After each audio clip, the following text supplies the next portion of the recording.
রাতের বেলায় স্বামী স্ত্রীর ভাবনা।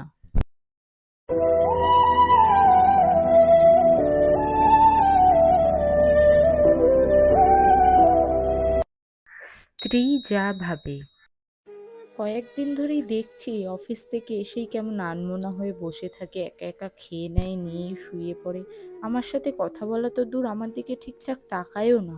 নিশ্চয়ই ওর জীবনে কোনো নতুন মেয়ে এসছে, তার কথাই নিশ্চয়ই শুয়ে শুয়ে ভাবছে। আর স্বামী যা ভাবে। মাসের শেষ, হাতে ৳১ নেই। কি করে যে ঘর ভাড়া দেবো, কারেন্টের বিল দেবো, কি করব কিছুই মাথা আসছে না। একটা যদি এক্সট্রা কোনো কাজ থাকতো তাহলে ওখান থেকে সাইড ইনকাম হতো, সেটাও নেই।